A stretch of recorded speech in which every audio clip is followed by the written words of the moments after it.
Sí. Ya. Cuando usted mande. Ponle más Partamos. volumen, Fernando. Dale. Ahí se escucha, que quizás estoy mal puesto. Dale máximo volumen, No, Fernando. si le dimos máximo volumen. Ya ¿Ahí? pero se escucha, se escucha. ¿Se escucha ahí? ¿Sí? Sí, sí, dale. Ya, listo. Muy buenas noches y partimos. Bueno, hola, ¿cómo están? El doctor Canals me encargó hablar sobre EPOC, las novedades y especialmente algunos puntos de medicina basada en evidencia. Y me gusta a mí hablar un poco a propósito de casos clínicos para que queden los temas un poco más grabados. Yo no sé si vamos a ir interrumpiendo y preguntando o al final, no sé cómo es la metódica, doctor Canals. La doctora Castillo tiene las preguntas que te van a llegar por chats. Perfecto. Ella entonces va a tener el mando de las preguntas. Perfecto, ya. Porque yo no estoy viendo Voy el a estar chat yo aquí. moderando hoy día, van a estar por el chat. Yo se lo voy diciendo al final, doctor. Tú me las vas a Tú decir. vas Ya, a moderar, perfecto. perfecto. Muy bien. Ya, entonces vamos a hablar sobre POC, que es una enfermedad muy prevalente actualmente por la alta tasa de fumadores, pero de las cosas interesantes que me tocó revisar diríamos, un aviso de la clínica alemana para el programa de tabaquismo. La prevalencia de tabaquismo bajó a 33% en el último año, de modo tal que es a favor nuestro eso. Pero, desgraciadamente, el impacto es a 20 años plazo.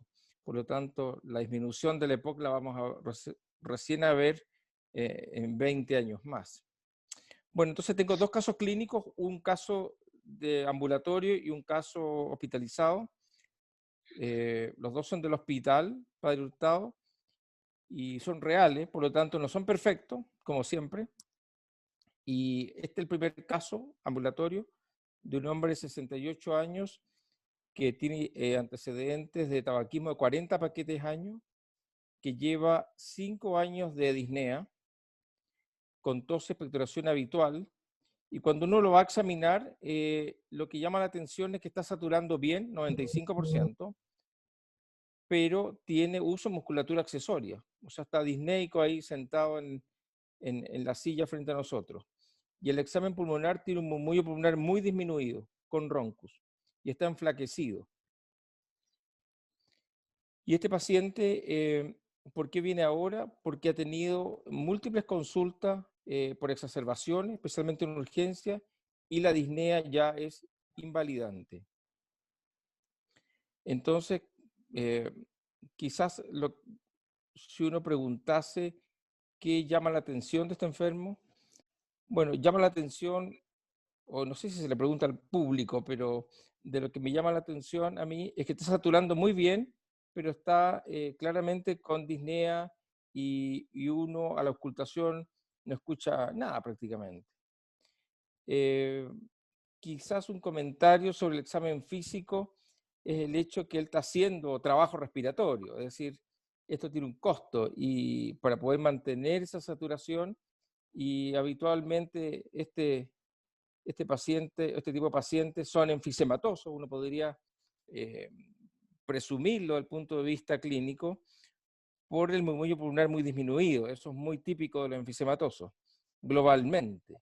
No es en las bases, como siempre uno de manera errónea coloca en el examen físico. Dice murmullo pulmonar disminuido en las bases, pero eso es falso. En general, el murmullo pulmonar está disminuido en los ápices y hacia abajo también, y habitualmente es global.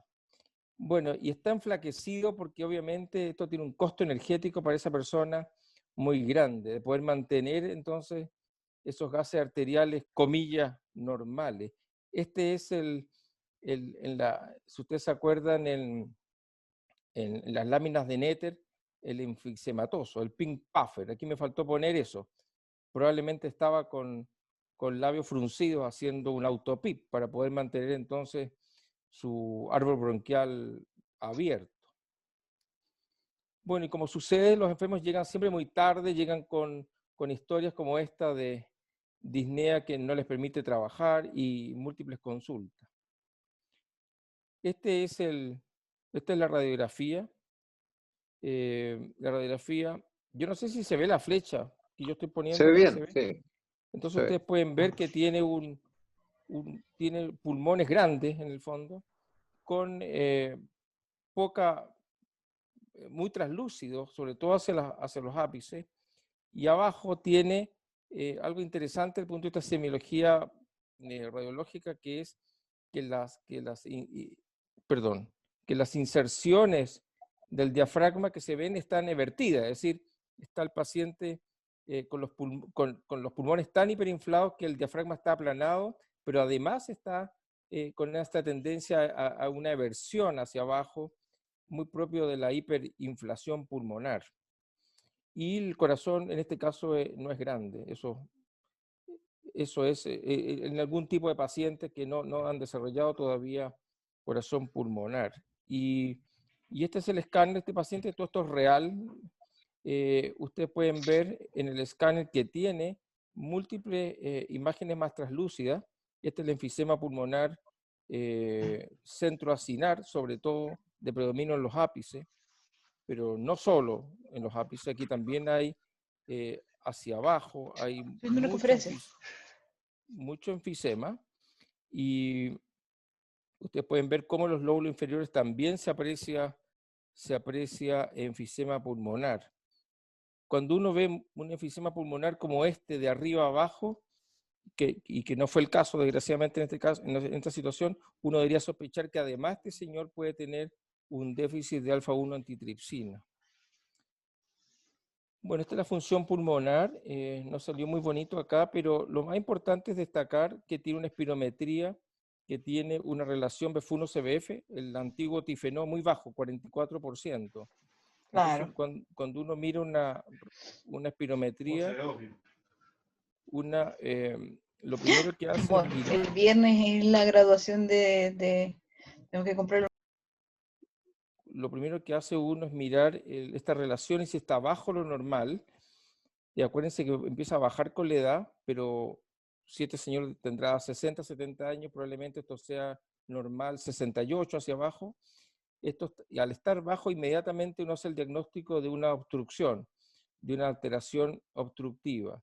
Y luego va a mirar la capacidad vital, el BF1, que en este caso es 29%, que es muy bajo, es decir, tiene una alteración obstructiva que hoy día se clasifica como severa, o muy severa o grave, bajo 30%. Bajo 50 es severo, pero bajo 30 es muy severo. Y en este caso se le hace siempre una prueba con broncodilatador y ustedes pueden ver que no hubo ningún cambio, 0,64, 0,65, 2%. Por lo tanto, es una alteración ventilatoria obstructiva no reversible, que es lo clásico que se ve en la época.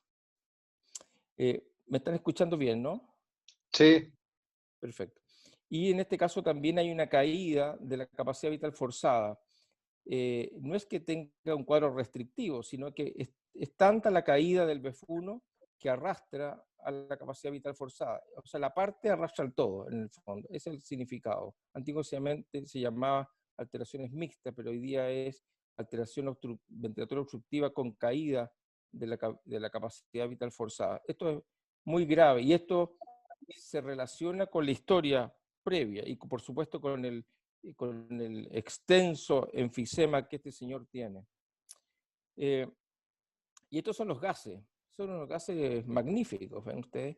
Esto es real, ¿eh? PO2 82, CO2 36, pH normal, aquí está un poquito bajo el bicarbonato, y 95. Uno dice, ¿cómo es posible que este señor tenga estos gases? Pero son reales. Pero esto no es eterno. Y 3 años después, tenía este dato real, no sé dónde lo saqué, pero es un caso real, él ya había caído a la PO2 a 54 y la PO2 todavía se mantenía en 38, pH 740, es decir, esto no es eterno. Y esta caída de los gases o de la PO2 de repente es brusca. O sea, están bien, están muy disneicos, están saturando bien y llega un momento que tiene una crisis, se hospitalizan y nunca más vuelven a ser como antes. Y cae entonces violentamente. Entonces son personas que uno las mira y uno dice, ¿hasta cuándo va a aguantar un buen chileno? Pero son así, y a veces los pacientes uno los controla y están un año controlándose así, y es de verdad increíble cómo mantienen esos gases. Yo tomé algunas slides del GINA, o no sé si quieren parar aquí, comentar algo primero del caso, y porque voy a hablar un poco sobre cómo enfocarlo, doctor Canals o Sigue los nomás. demás. Perfecto. Bueno, lo más importante es entender que por qué se produce, cuál es la fisiopatología del EPOC.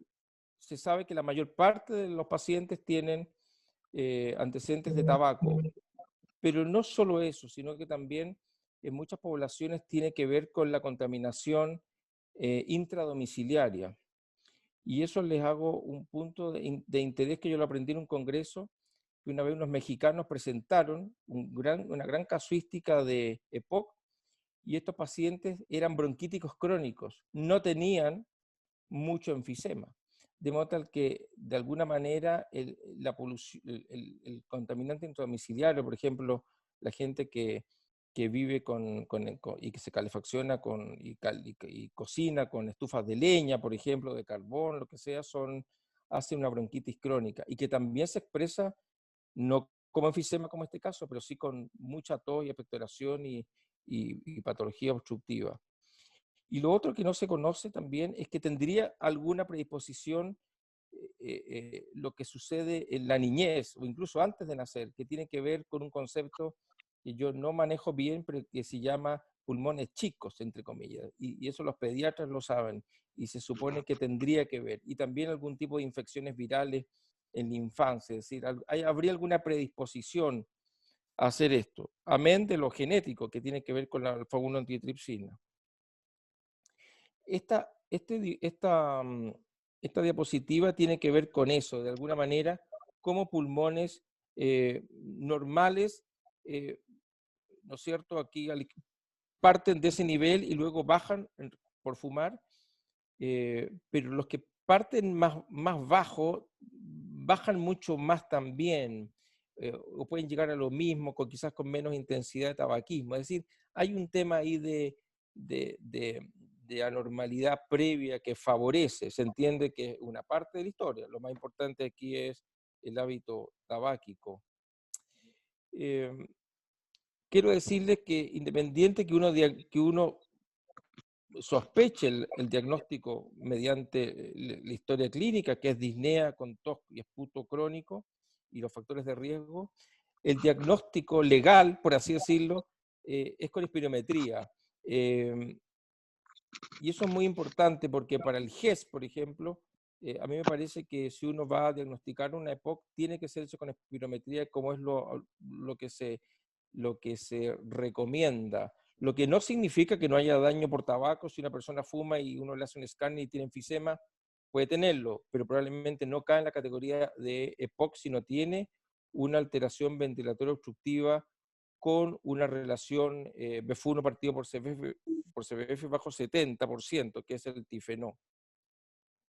Ahora, si uno, en este caso en el hospital no teníamos capacidad de hacer volúmenes y difusión, habitualmente va a haber un patrón obstructivo cuando uno hace volumen y capacidad en que estos están elevados porque hay una hiperinflación, y a consecuencia de la pérdida de parénquima funcionante va a haber una caída de la difusión.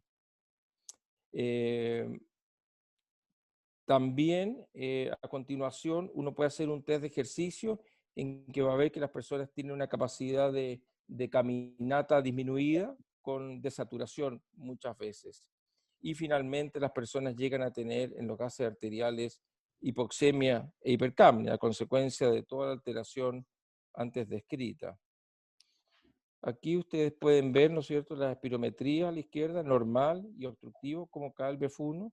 Y aquí es muy interesante cómo pueden ver, cómo pueden ver dos, ¿no es cierto?, dos columnas que se refieren a los volúmenes pulmonares. Y en rojo entonces está el equivalente a capacidad residual funcional, y en azul el volumen corriente, y en amarillo la capacidad, el volumen de reserva inspiratorio. Entonces son personas, si uno los mira a la derecha, que parten muy obstructivos, muy hiperinflados, esa es la palabra, de modo tal que tienen poca capacidad de inspirar. Es como si uno inspirara profundo y después uno le dice, inspire un poco más, no puede. Es esa sensación, y si ustedes lo repiten, se van a dar cuenta que tiene una sensación de disnea, obviamente. Entonces, aunque sea paradojal, muchas veces uno les dice, ¿usted tiene dificultad para expirar o para inspirar? Entonces la gente dice, para tomar aire, para inspirar. Entonces uno dice, a mí me enseñaron que era para expirar. ¿Dónde me equivoqué? ¿Qué no entiendo? Pero es por eso. Es porque los pacientes están hiperinflados. Y eso mismo puede pasar en el asma. Así que de repente la anamnesis, cuando la quiere hacer muy perfecta y cree en un estereotipo previo, puede tener una respuesta distinta. Bueno, este es el resumen del GOLD, que yo después se los puedo mandar. Esto es muy importante. Durante 30 años se clasificó el EPOC de acuerdo a la espirometría. Si esta era leve, moderada, o severa, entonces uno decía con esos mismos lenguajes, y después se le puso número, 1, 2, 3, 4. Pero esto era muy reductivo, es decir, muy pobre, porque habían personas que podían tener espirometrías muy buenas y tenían extenso daño y mucha disnea, y al revés también, de modo tal que y mortalidad es distinta, y algunos tenían, uno veía pacientes que tenían espirometrías súper malas y jamás se hospitalizaban. Entonces algo no calzaba, hasta que empezaron a ver que, como todas las cosas en la vida, son multifactoriales, y empezaron a medir otros ítems. Por ejemplo, se empezó a medir la escala de disnea del Medical Research Council, que tiene que ver, con la capacidad de caminata o de ejercicio de acuerdo al esfuerzo, desde estar en reposo con disnea hasta con un ejercicio extremo. Y después también se vio que lo que la persona decía de sí mismo, o sea, algo muy, diríamos, subjetivo, también importaba. Es decir, yo me siento ahogado, yo estoy tosiendo, yo estoy limitado, y no decir, señora, su espirometría es normal, no es normal, ¿no? Su espirometría está alterada levemente, por lo tanto no le creo. Y resulta que no era así, o al revés también. Uno decía, ¿usted se cansa? No, y una espirometría pésima. Entonces, de alguna manera, esto empezó a cambiar un poco el enfoque, y se empezó a integrar otros factores subjetivos, o otros valores, por así decirlo.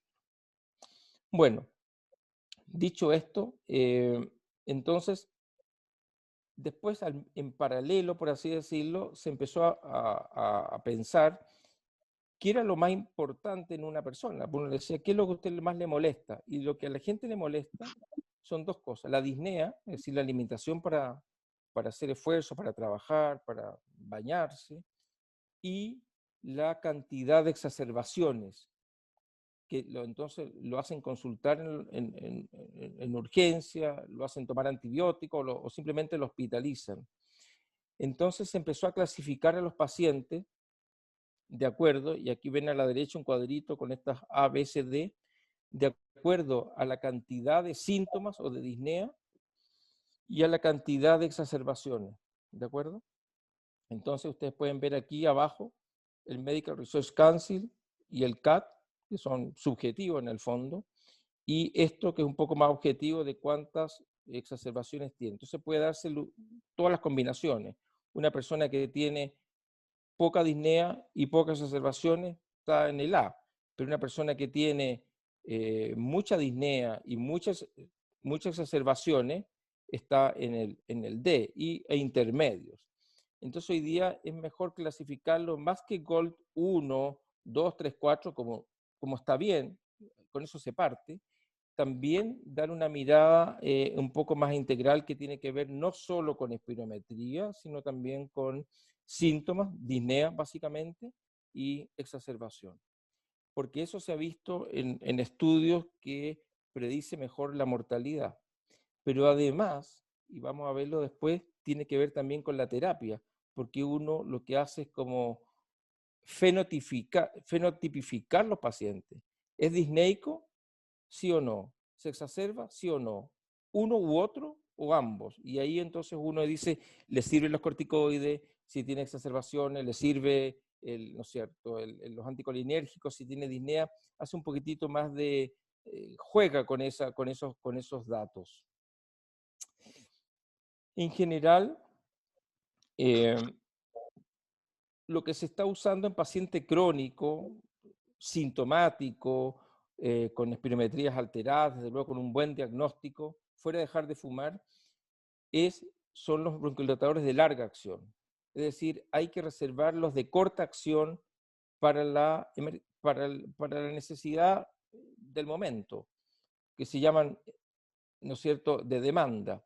Pero uno debería a estos pacientes tenerlos en la medida de lo posible, y son caros, yo sé, y difíciles de obtener a veces, medicamentos anticolinérgicos y beta-2 agonistas de larga acción. ¿Por qué? Bueno, porque uno se olvida habitualmente de usar los inhaladores durante el día, sobre todo si tiene que trabajar o salir, en fin. Primera cosa. Segundo, porque los de corta acción duran poco, tal como su nombre lo dice. Por ejemplo, el salbutamol o el Verodual duran 4 horas, quizás 6, no sé, 4 máximo. Se acaba el efecto. Y en la noche también, de modo tal que, sobre todo para la gente que tiene disnea en la noche o despierta ahogado, conviene usar de larga acción. Eso antes se probó en el asma y luego se ha hecho extensivo al EPOC también. Eso. Hay nuevos, que yo se los puse aquí porque muchas veces las personas, independientes de sus medios, cuando se ven muy afligidos, recurren de alguna manera a alguien o a alguna institución o a la municipalidad, etcétera, y a veces les ayudan con inhaladores que son modernos. Lo mismo que hace la canasta GES de las ISAPRE. Entonces aquí yo les puse algunos de los nuevos que hay de larga acción de 24 horas, ya no 12 horas, 24 horas, Indacaterol, todos los de arriba son beta-2, el Vilanterol, el Olodaterol y anticolinérgico de larga acción tenemos el glicopirronio y el umeclidinio. Es decir, son inhaladores que se combinan, pueden venir solos, pero existen combinaciones de esto en el mercado. Y aquí está un poco para que sepan, porque uno, claro, tiene en el hospital el Brexotide, fluticasona salmeterol, pero hay otros más que son muy buenos también. No sé por qué esto se corre tanto aquí. Está el segundo, que es el Symbicort o Banear, que es el budesonide más formoterol. Está el Spiriva Respimat, que ya no existe en pastillas, sino que solamente en esta otra forma, que es el tiotropio solo. Está el Espiolto, que es holodaterol con tiotropio. Está el Ultibro, que es indacaterol con glicopirronio. Está el Anoro, que es el Vilanterol con umeclidinio. Y está el Relvar, que es fluticasona con Vilanterol.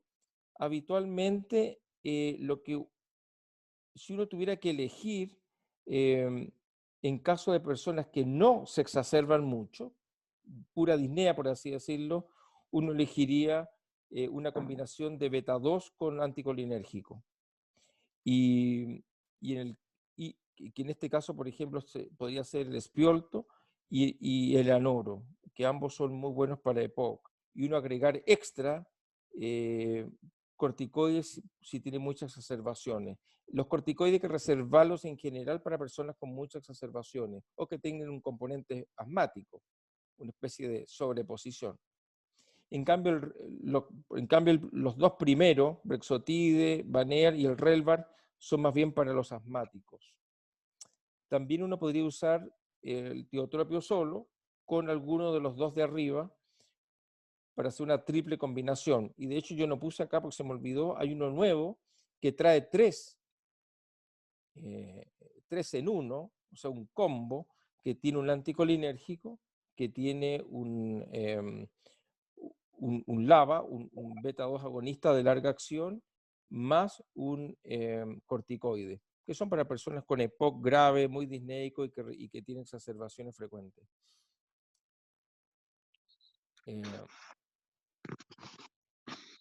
Hay también un medicamento que yo no tengo experiencia, que están saliendo al mercado en los últimos tiempos, uno que se llama roflumilast, que es un inhibidor de la fosfodiesterasa 4, que es pariente de la teofilina y que serviría para aquellos EPOC con bronquitis crónica y exacerbaciones. Eso se los cuento.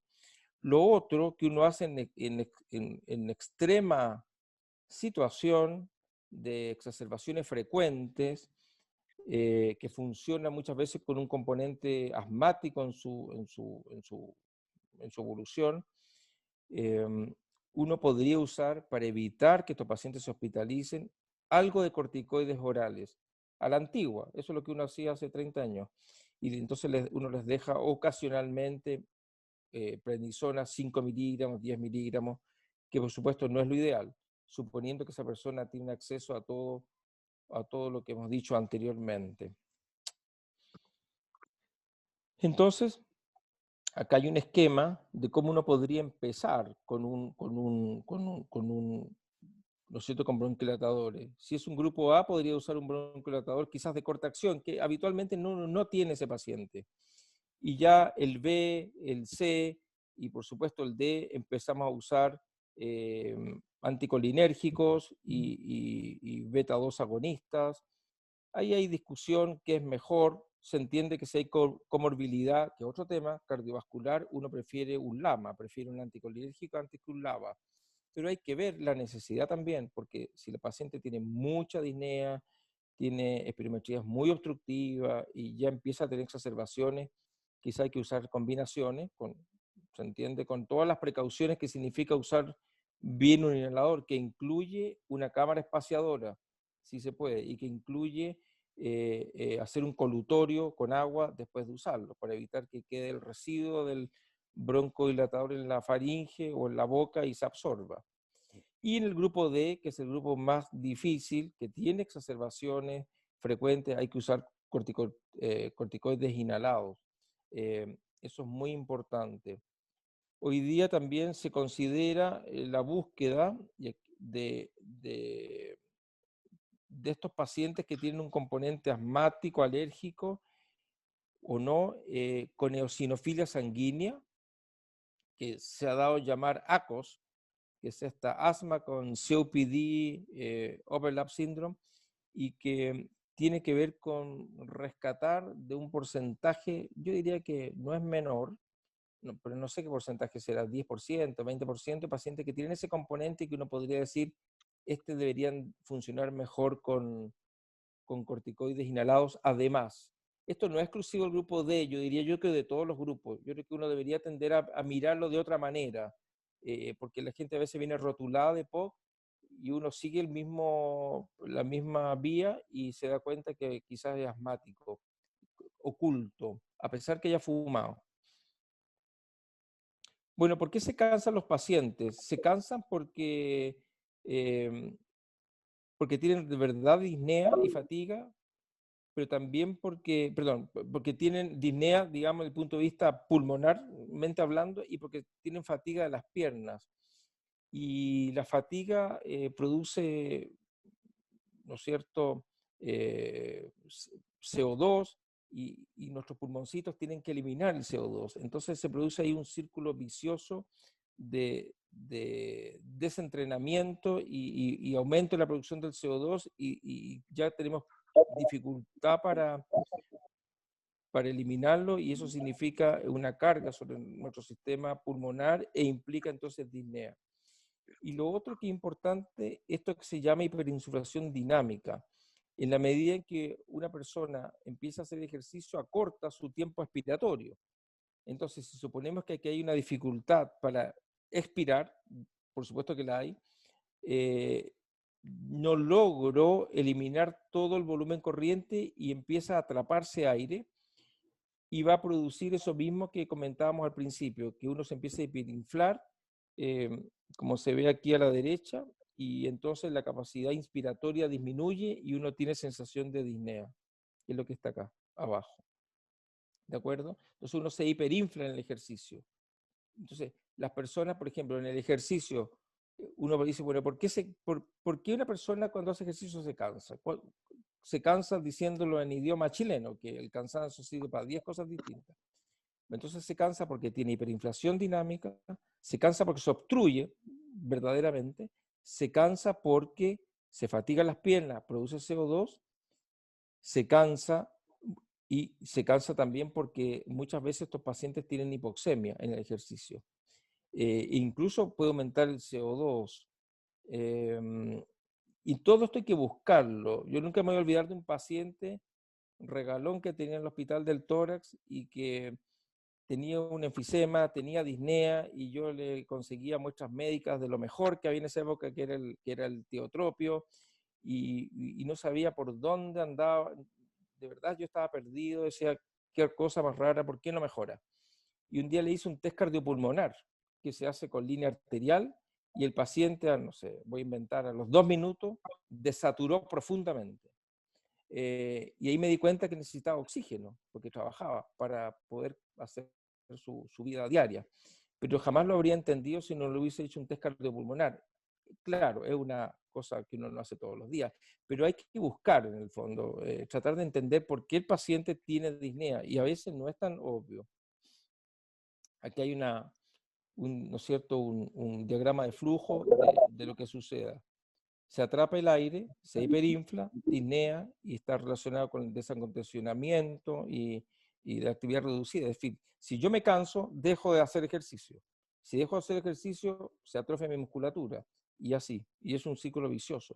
Por eso es que la rehabilitación pulmonar, el entrenamiento muscular, es beneficioso en estos enfermos. Se ha visto que los pacientes que tienen enfisema importante tienen atrofia muscular.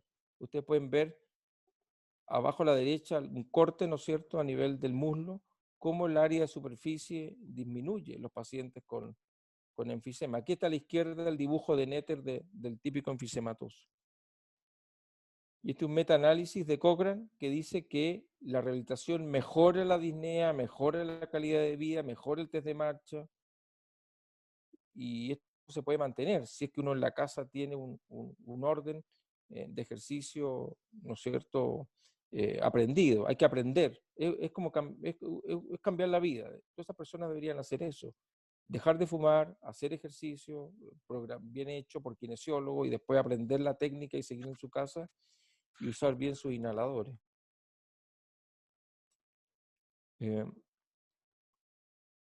Algunos pacientes van a necesitar oxígeno. Ahora, ¿qué paciente necesita oxígeno? Aquel que tiene una PO2 bajo 55 en reposo. Pero muchos de estos pacientes salen del hospital después de una crisis con oxígeno. Y a veces eso dura un buen tiempo. Algunos se mejoran y otros quedan para siempre con oxígeno. Pero ahí uno tiene que ver. Pero en general, el ideal es que la persona sature alrededor de 88-90. Ese es como el objetivo, no mucho más tampoco, porque si tiene un tema de hipercapnia puede ser deleterio. Es el primer caso.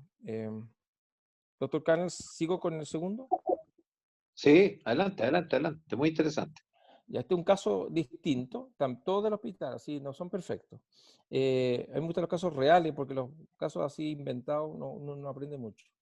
Esta es una señora de 79 años que tiene mucha comorbilidad, como ustedes pueden ver, diabética, hipertensa, y ya tiene varios años de diagnóstico de POC y tiene falla respiratoria, usa oxígeno, usa los broncodilatadores de rigor y usa corticoides inhalados.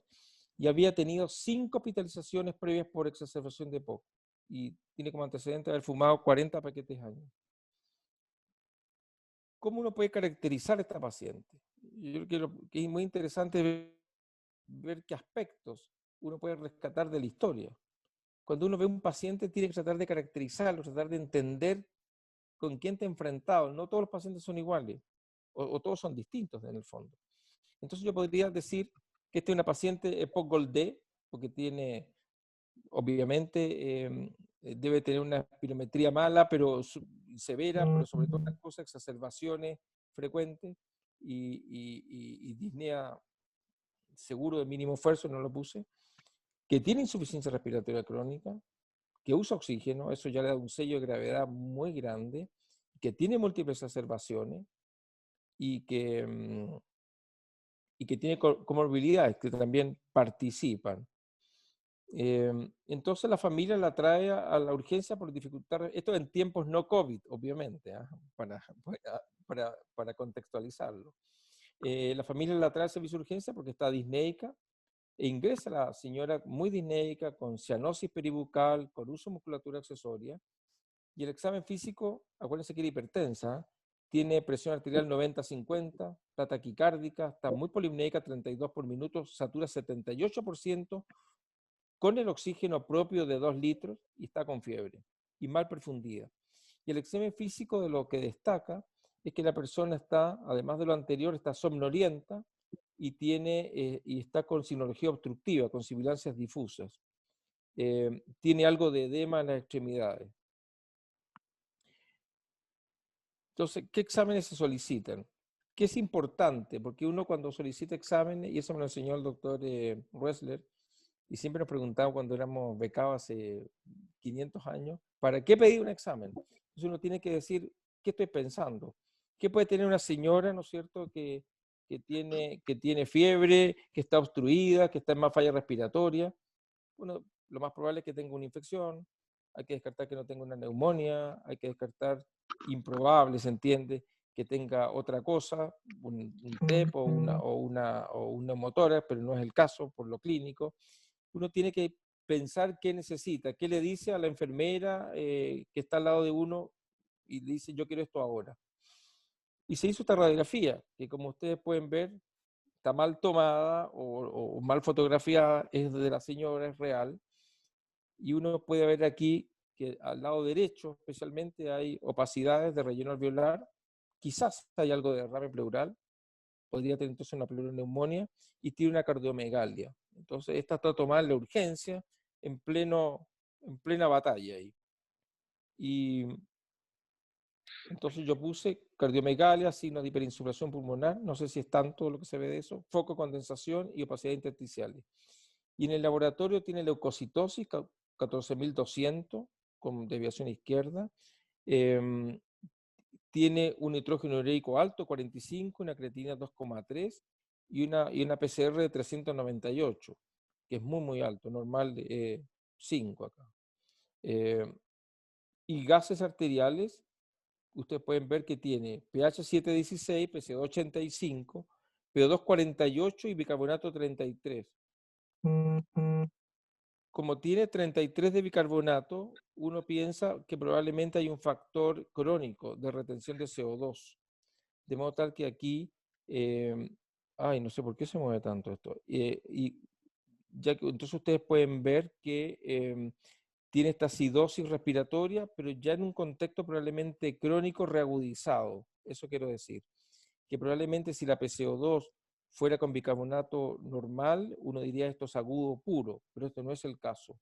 De modo tal que este es un gas relativamente típico de una insuficiencia respiratoria crónica, hipercápnica, reagudizada. Y ese dato va a ser muy importante el que veamos después esto del crónico, porque esta señora no usaba aparentemente ventilación no invasiva, sino solamente oxígeno. Bueno, se tomaron hemocultivo, porque es neumonía, obviamente, y panel respiratorio, que en el hospital en general se hacía influenza en esa época. Entonces se inicia el manejo en urgencia ahí mismo en el box con ventilación no invasiva. Habitualmente uno ya no hace, en estos enfermos, sobre todo con estos gases y con esta historia, no hace un trial, un ensayo de decir le voy a colocar oxígeno, lo voy a nebulizar y voy a ver qué pasa. Porque uno se da cuenta que probablemente va a fracasar. De modo tal que parte inmediatamente, llama al kinesiólogo y se le coloca una ventilación no invasiva y al mismo tiempo que se están haciendo los exámenes, ¿no es cierto?, se administra broncodilatador en nebulización. Bueno, ahora no se hace mucho por razones obvias del COVID, corticoides endovenosos, antibióticos endovenosos, cristaloides, en el caso de que que esté hipotensa o Levofed para evitar sobrecargar de volumen, porque no sabemos si realmente va a tener algún grado de congestión o de lo que estamos viendo, partes congestión, mínimamente al menos. Entonces es un manejo múltiple, ventilatorio, de broncodilatación, de corticoide y de reanimación cardiovascular. Sin embargo, en este caso, que es real, no hubo respuesta adecuada y tuvo que intubarse y conectarse a ventilación invasiva. Fue un fracaso, entonces, el tratamiento inicial. Pero si uno se devuelve y mira hacia atrás, se da cuenta que probablemente las tenía todas de perder aquí. No significa que lo que se hizo estuvo erróneo, al contrario, estuvo muy bien, pero uno tenía que tener el pensamiento que podía fracasar, y eso es muy importante tenerlo. Es decir, uno intenta terapia, pero sabe que en 1 o 2 horas tiene que reevaluar los enfermos, y es un mensaje muy importante. Aquí había muchos factores que uno piensa que no le iba a ir bien. Había inestabilidad hemodinámica, que era un punto importante, había compromiso con conciencia importante, somnolencia, y había neumonía. Cuando hay neumonía en general, a uno no le va muy bien con el ventilador no invasivo. Y los gases eran muy malos, tenía mucha acidosis, mucha hipercapnia, y también se supone que bajo 720, 725 en general se prefiere intubar de la partida. Pero claro, una señora mayor que tiene comorbilidad, que tiene falla respiratoria crónica, no dan muchos deseos de intubarla a la primera. Entonces lo que hace uno es un trial de lo que se hizo, y eso está muy bien, pero hay que entender que uno que está séptica además con esta PCR alta, sabe que puede fracasar. Yo recuerdo que cuando estaba en el hospital del tórax hace 25 años me tocó iniciar la ventilación invasiva en el intermedio, y no habían datos, de verdad no existían datos de nada, y entonces hicimos una tabla a papel, no era Excel, donde reuníamos todos los datos de los pacientes y los gases arteriales y un score de disnea de Borg, etc. Y me acuerdo que tuvimos 70 casos iniciales, y descubrimos cosas que se entiende que después la literatura también lo refrendó, que eran 3 así aspectos muy importantes. El primero era que si tenía neumonía nos iba a ir mal. 2, que la acidosis extrema nos iba a ir mal. Y 3, que si no mejoraba rápido significa la hora, con gases, nos iba a ir mal. Y así fue. El 30% tuvo que intubarse. Y hubo una relación directa con estos 3 factores. La falta de respuesta, la neumonía y la acidosis, diríamos, más allá de un pH 7.25 hacia abajo. Bueno, todos ustedes saben cuáles son los desencadenantes. Habitualmente son infecciones virales, son infecciones bacterianas. Cuando eso no es obvio, uno tiene que buscar una embolía pulmonar. Hay estudios que demuestran que no es poco. Y hoy día con el angioTAC, que es muy masivo, se ha podido detectar eso con mucha más facilidad. Y por supuesto, ver si no hay un factor coronario involucrado. También no es difícil porque uno hace enzimas cardíacas, hace un electrocardiograma, muchos tienen ecocardiograma que se puede hacer y uno puede diagnosticarlos con más facilidad. Y también ocasionalmente me ha tocado pacientes que llegan con disnea súbita y no hay nada de lo anterior, y uno le hace una radiografía y tienen un neumotórax que, si bien no es atención, actúan como tales, porque como no hay reserva respiratoria, basta que haya un poco de neumotórax, un porcentaje a veces 30, 40%, y la persona de verdad cae en falla respiratoria. Hay que pensar también que muchos de estos enfermos, en el punto 3, están colonizados. Y eso es muy interesante porque muchos de estos enfermos, sobre todo los que tienen espirometrías muy alteradas, o sea, una limitación crónica severa, por así decirlo, que tienen mucho daño bronquial. Hoy día, como hay muchos escáneres, se ha podido ver que muchos de estos pacientes tienen bronquiectasias como parte del cuadro. no es que tengan bronquiectasia como así, como síndrome de bronquiectasia, sino que la infección recurrente hace que queden con daño bronquial. Entonces estos pacientes se colonizan y se colonizan con bacterias que son cada vez más resistentes. Hay no solamente neumococo, por ejemplo, sino que muchos tienen pseudomonas, etcétera. Entonces uno también tiene que ver la historia de estos pacientes, mirar la ficha, si alguna vez se cultivó una pseudomonas, es decir, yo no le voy a colocar un antibiótico, por ejemplo, ceftriaxona, sino que voy a colocar algo que ande mejor en un caso hipotético, después descalará, pero hay que tratar de jugar a ganador desde el principio.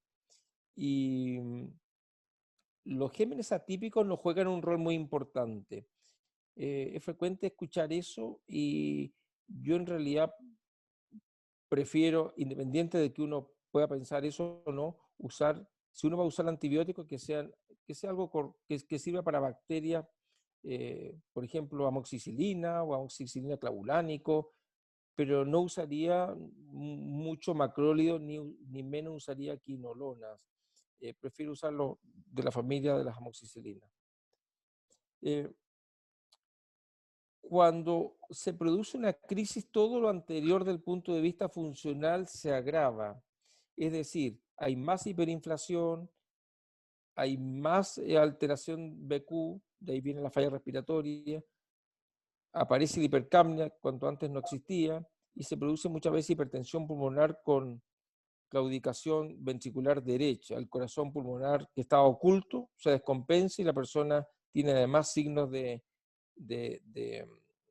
congestión hepática, edema, etc.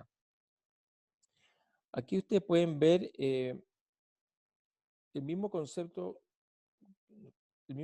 que comentamos de la hiperinflación. Fíjense aquí un EPOC estable que ya está con su capacidad residual funcional elevada, tiene esta posibilidad de hacer un volumen corriente y subir a capacidad pulmonar total, pero fíjense usted a la derecha cómo parte ya de otro punto, mucho más alto.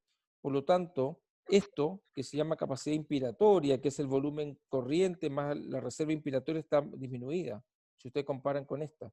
Entonces esa persona de por sí ya está disneica. Entonces ustedes tienen que imaginarse esto cuando ven al enfermo. Está obstruido, está hiperinflado y está en otro punto de la pendiente, por así decirlo.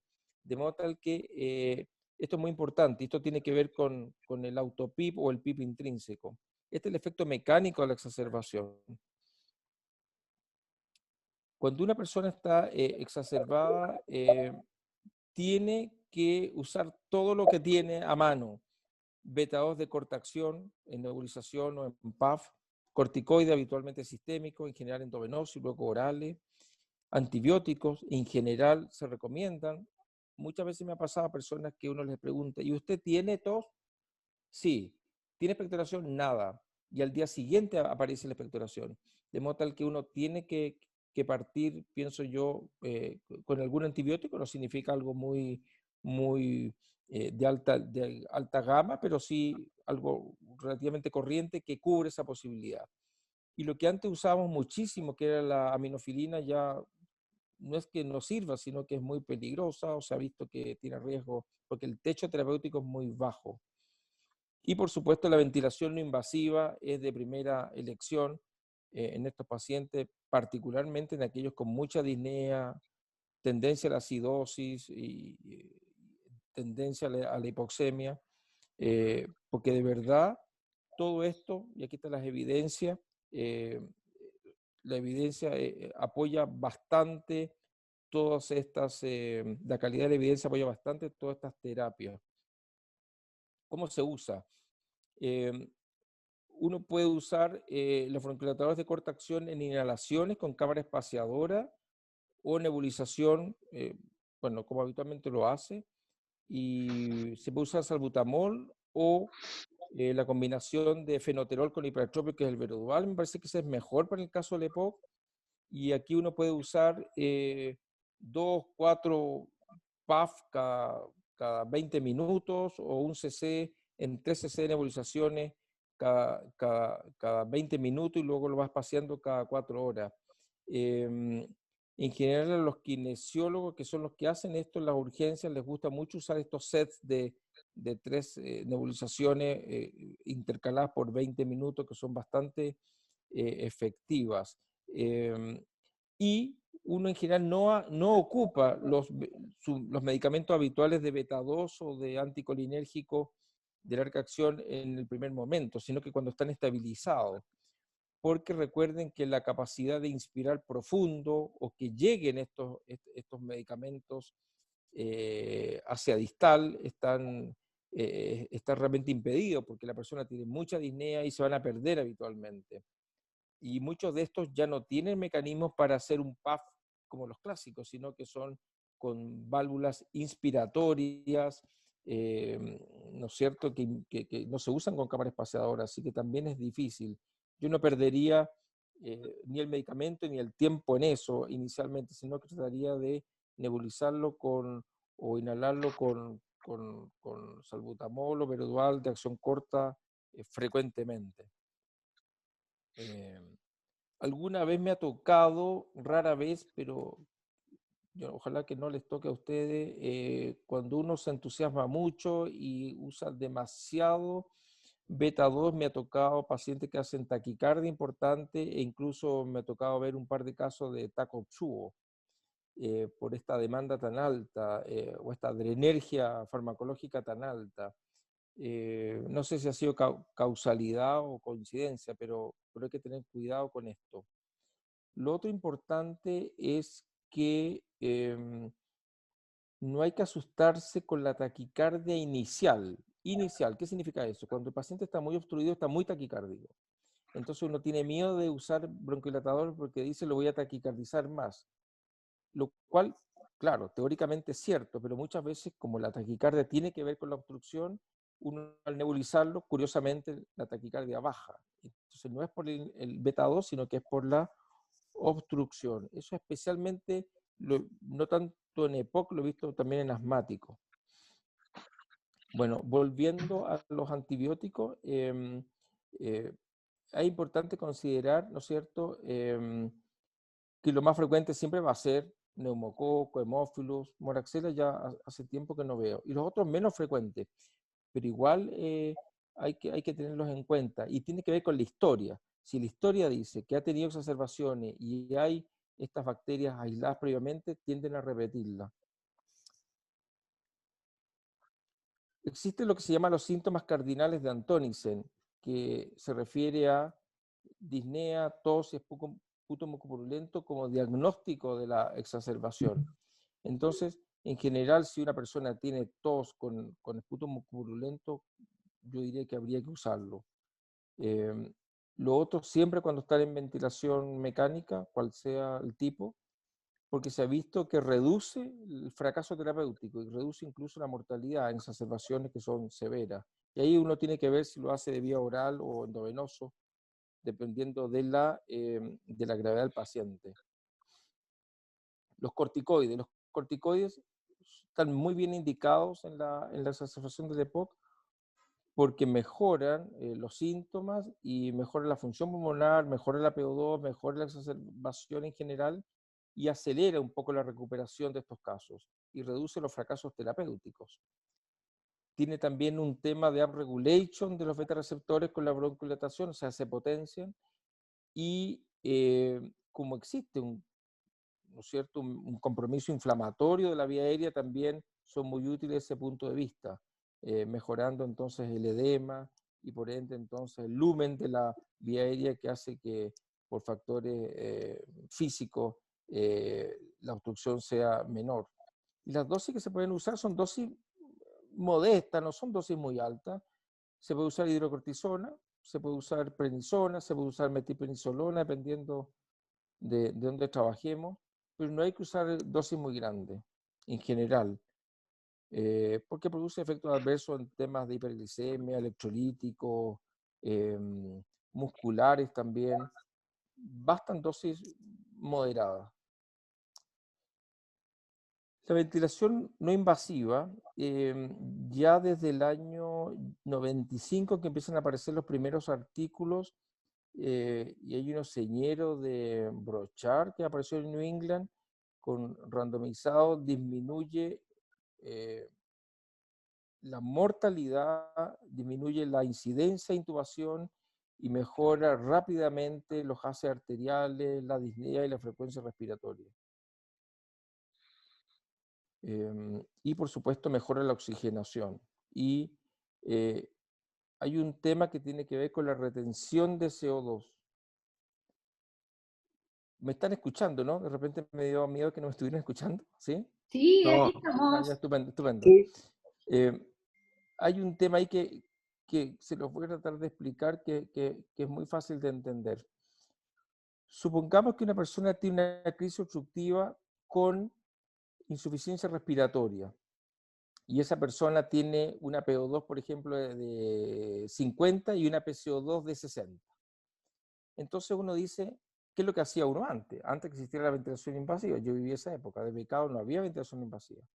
Entonces uno le colocaba mascarilla multiven con fracción inspirada de oxígeno baja, 24, 26%, ¿para qué?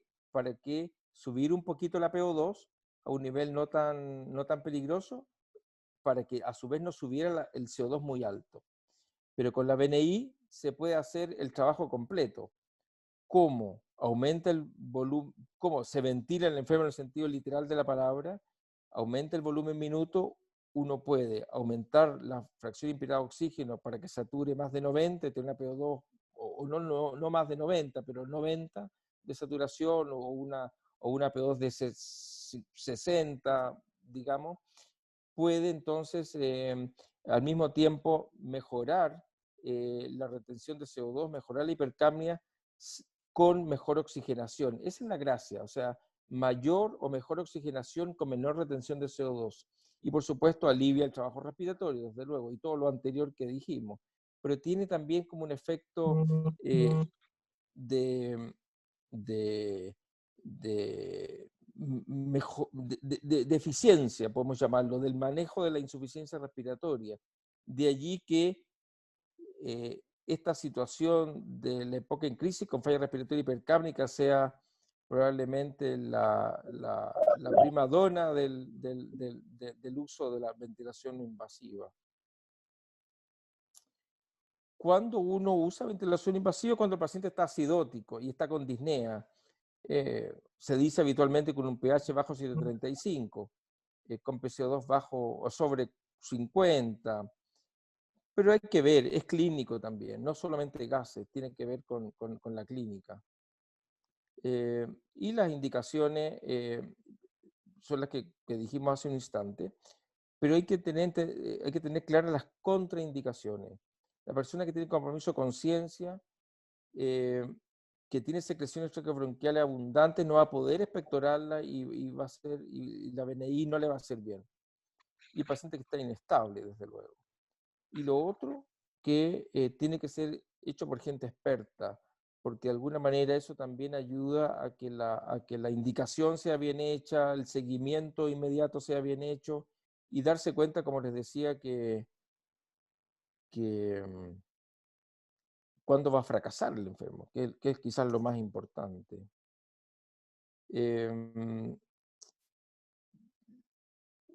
Les quería contar algo que yo recuerdo y que fue tremendo. Cuando llegó el primer equipo de ventilación invasiva al tórax a fines del 94, el primer paciente que se colocó se murió con el BiPAP puesto, lo cual fue un escándalo, obviamente. Y ahí entonces se decidió que había que protocolizar esto, que había que ordenar esto, porque de verdad no podía suceder que un paciente con EPOC se muriera. Imagínense ustedes, hicieron un paro con el BiPAP puesto.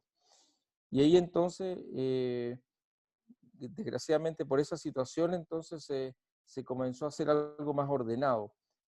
Y eso a mí nunca se me olvidó, digamos, porque de alguna manera implicaba que todo el equipo había fracasado en el primer intento, pero también sirvió como un estímulo para hacerlo bien y que luego entonces rindió muchos frutos, ordenar, protocolizar y lo que les contaba hace un rato.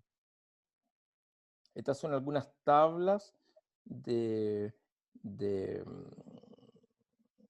diríamos, de los beneficios de alguna de las intervenciones. Los corticoides inhalados pueden disminuir. Esto se refiere al post, porque cuando uno tiene un paciente que ya salió, uno dice, ¿qué hago para que este paciente no vuelva a tener crisis? Y una posibilidad, no una posibilidad, una intervención cierta es que estos pacientes tienen que usar corticoides inhalados, igual que los asmáticos. Una vez me acuerdo que vino un profesor, que es uno de los que está aquí, sí que está acá, Calverley, que es un inglés muy flemático, hizo un curso en la Católica, de una conferencia de broncohilatador y de corticoide en asma severo, perdón, en post-crisis, en el sentido como para evitar la crisis.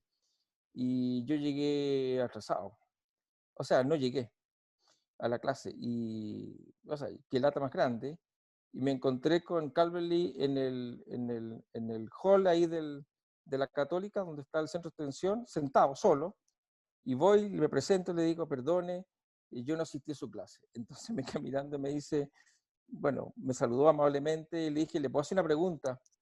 Sí, una pregunta tonta, increíble. Le dije, mire, ¿me podría decir algo importante de su clase? Imagínense la patudez. Y él me dijo, cuando tengo un paciente que ha tenido muchas crisis, usa corticoides inhalados. Y esa fue toda la conversación, pero no se me olvidó nunca más. Pero no asistí a la clase. La combinación de LABA y, o sea, long-acting beta-agonist, los betados de larga acción y los corticoides, se demostró después por el mismo Calverley que era lo mejor. Es decir, no solo eran los LABA solos o los corticoides solos, sino que la combinación. De allí viene esa, de hecho de ahí vienen las combinaciones, que también se usa para las asma, de los inhaladores, de los dispositivos que tienen ambas sustancias, por así decirlo. Esto también es una tabla de Chess que muestra también cómo favorece a los esteroides para evitar el fracaso del tratamiento en una crisis, esto en plena crisis, y esto es de los antibióticos, es decir, se favorece el uso de corticoides de antibióticos en las crisis, y de la ventilación invasiva, para qué decir, está muy, muy probado. No se consigue hoy día manejar una falla respiratoria de alguna envergadura, menos con hipercapnia, si no es con ventilación no invasiva. Y no solamente disminuye el riesgo de intubación, sino que el riesgo de mortalidad, que es muy importante. Eso, pueden preguntar lo que ustedes quieran, si es que puedo contestar. Muchas gracias, doctor, por su exposición. Hay a lo menos 3 preguntas ya en el chat. La primera de José Manuel Barrera. Pregunta si acaso es frecuente que los pacientes con EPOC tengan dolor al respirar, sea inspiratorio o expiratorio. No, la respuesta es no. La segunda pregunta es Josefina Rasmilich. Dice, doctor, en pacientes que no retienen CO2, ¿las metas de saturación son las mismas que en pacientes no EPOC o igual puede ser más permisivo? Yo creo que podría ser un poquito más, uno estar más relajado. Supongamos que venga un paciente con una crisis y tiene PO2, por ejemplo, 50 o 55, y el CO2 es 32, no va a retener ese enfermo. Así que podrías darle un poco más de fracción inspirada de oxígeno y probablemente no requiera ventilación invasiva. Se comporta como asmático. Es otra cosa que, por supuesto, puede parecer herejía, pero hay pacientes que que tienen el diagnóstico de EPOC e incluso que tienen algo de enfisema, pero uno los empieza a ver con otros ojos y resulta que su ocultación es muy de asmático, lleno de sibilancia, que tienen crisis, pero no tienen disnea intercrisis. Muchos de estos no tienen espirometría, así que uno no sabe. Y de repente son asmáticos o con comportamientos asmáticos ocultos, de modo tal que también hay que tratar de diferenciar. No es fácil de repente, pero pero no todos son iguales, eso quiero decir, no todos son iguales. ¿Qué otra pregunta había? La tercera, de nuevo, José Manuel Barrera, ¿se ha visto alguna utilidad de la HFO en EPOC, tal vez en un paciente que no retiene CO2? Es que no entendí, ¿de qué es lo que es eso? No sé. A ver, le vamos a pedir ¿De la que qué? se puede... La HFO, le vamos a pedir que se puede describir qué es la sigla correcta. Oxígeno de alto flujo. Ah, la naricera de alto flujo, Sí. Oxigenación de alto flujo. el high flow oxy. La pregunta es si se usa, sí, se puede ¿Y se ha usar. visto alguna utilidad de esto en el EPOC y si tal vez en los pacientes que no retienen CO2? Es una buena pregunta, porque en el fondo lo que hace el oxígeno, la naricera de alto flujo es dar, como su nombre lo dice, pueden dar fracción impedance muy alta, por ejemplo. Claro, el PIB que se estima que da esta naricera de alto flujo es no más que 5 centímetros de agua, es como el BiFlow que era de los respiradores antiguos. Pero claro, tendría que ser un paciente que además tuviera neumonía, que requiera FiO2 alta, no sé, probablemente a lo mejor son pacientes que tienen algo más que una crisis obstructiva. Yo creo que si no retiene CO2, bastaría una máscara multivent y broncodilatarlo bien. Y si se cansa, se agota y retiene, ventilación no invasiva. Lo que no haría sería conectarlo si retiene CO2 a una naricera de alta flujo. Eso no lo haría, porque eso requiere soporte, y aquí no hay soporte en el sentido de presión de soporte, no hay IPAP. Esa sería mi respuesta. Perfecto. La siguiente pregunta de Eugenia Suter. En el contexto del COVID-19 se tratan de evitar las nebulizaciones.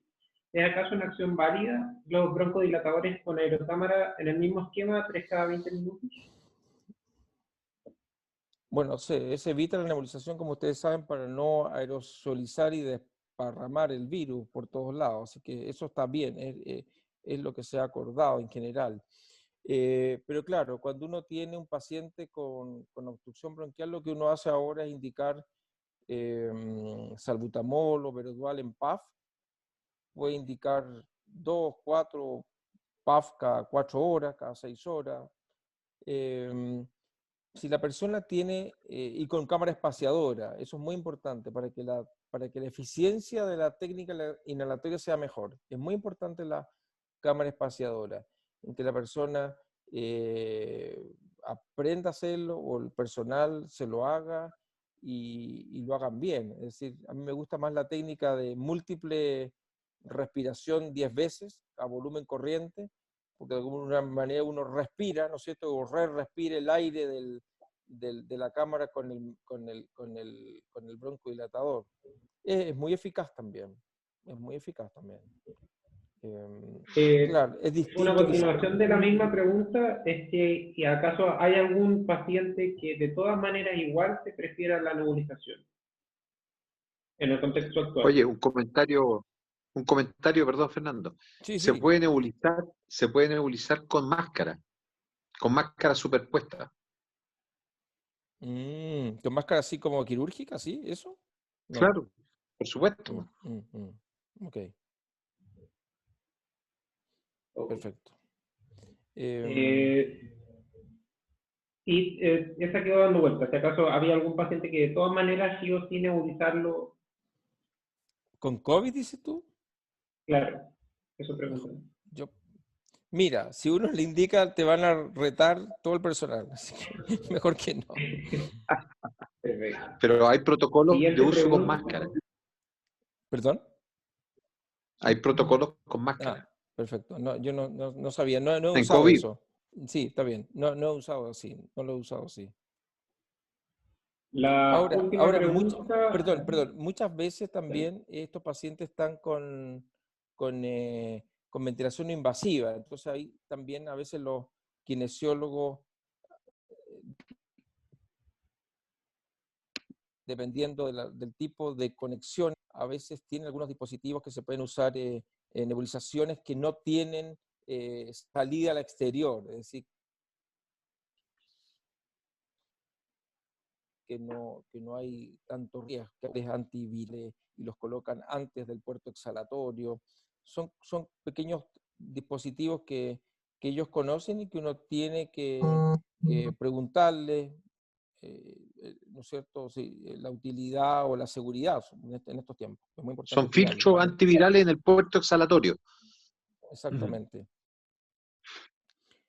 La última pregunta por cuestiones de tiempo, de Pascal Chomalí. Dice, son dos preguntas en realidad. Si acaso tienen un rol las terapias biológicas en el tratamiento del EPOC, y si acaso en EPOC exacerbado, una PCR baja puede ahorrar el uso de antibióticos, independiente de los criterios de Anthony.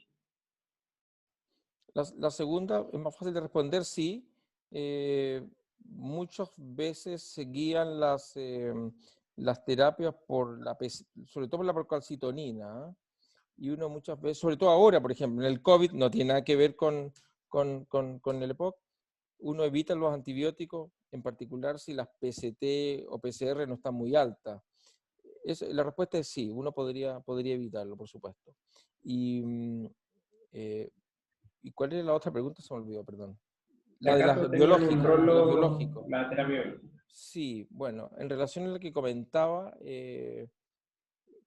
¿no es cierto?, más adelante, hay que tratar de ver si los pacientes que tienen exacerbaciones frecuentes caen dentro de este fenotipo del ACOS, con este componente, ¿no es cierto?, asmático, alérgico, y uno podría identificarlos por el número absoluto de eosinófilos en el hemograma. Si el hemograma tiene más de 300, depende de los trabajos que se han hecho, hay diferentes cortes, pero si uno tuviera, por ejemplo, un EPOC fácil de ejemplificar, si uno tuviera un EPOC que ha tenido muchas crisis y resulta que tiene, por ejemplo, 8% de eosinófilos y de base tiene, no sé, 8.000 leucocitos de base en un hemograma normal, un hemograma, digamos, no en crisis, uno podría, y repetido en el tiempo. Si uno dice, ve 2, 3 hemogramas que tiene 5, 6, 8, 10%, uno dice, este paciente podría beneficiarse de terapia biológica. En este sentido, los anti-interleuquina 5, igual que el asma, podrían ser muy útiles. Y hemos visto muy buena experiencia al respecto, en que las personas disminuyen significativamente las crisis obstructivas en un contexto de EPOC, por supuesto, que tienen este componente asmático, este componente de eosinofilia sanguínea, en que los anti-interleuquina 5, que es como ¿no es cierto?, la interleuquina que está como en primera línea en lo que es la maduración y liberación de eosinófilos, tiene efectos de verdad muy sorprendentes. Muy buena pregunta. Perfecto, doctor. Por cuestiones de tiempo vamos a dejarlo hasta acá. Habían algunas más preguntas, pero ha hecho ya bastante tarde. Muchas gracias por la exposición, y a los asistentes hoy día llegamos a 170 más o menos. 170, por la atención durante la... Sí, increíble. Sí, yo quería dar las gracias, desearles muy buenas noches a todos, que podamos descansar y dejarlos invitados para el día viernes, en que vamos a cambiarnos a un tema pediátrico con el decano para hablar del lactante gravemente enfermo. Así que pueden compartir, estas presentaciones van a quedar grabadas en el sitio de UDD TV. Vamos a poder tener un repositorio con toda la información que hemos ido adquiriendo en estos días, para que se compartan, para que hagamos universidad, para que estemos juntos como comunidad en estos momentos difíciles en que aprender nos ayuda mucho. Muchísimas gracias a los expositores en general de estos días. Yo creo que ha sido un súper éxito. Gracias, Luis, por la moderación hoy. Nos ayuda harto tener harta gente trabajando para esto. Así que muchas gracias. Profesores, una pregunta. ¿Mañana habrá clases? Mañana no, el día jueves libre. Nos juntamos el viernes. Son lunes, martes, miércoles y viernes. El jueves está ahora la por el reunión. mismo enlace de Zoom. Oye, El jueves está la reunión clínica del Hospital Padre Hurtado, que entiendo que es como a las 16 o 17, perdón, 18 o 19 horas, en la cual también pueden conectarse los internos. Hay que pedir el ID de la reunión, que son muy interesantes y muy buenas. ¿Se lo Muchas pido- gracias. Y gracias, ¿Se muy lo buena pido a la señora charla. Jimena? ¿Ah, perdón? ¿Se lo pido a la señora Jimena Side? ¿Sí? Eh, Yo creo que ella puede conseguirlo. Podemos gestionarlo eso, no hay problema. muy bien. Muchas gracias. Gracias. Buenas noches. Buenas noches. Gracias a todos, buenas noches. Muy buenas noches.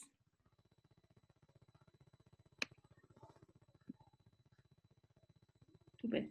Muy buena la presentación. Me gustó mucho, aprendimos harto. Gracias. Chao. Que estén bien. Chau, chau. Doctor.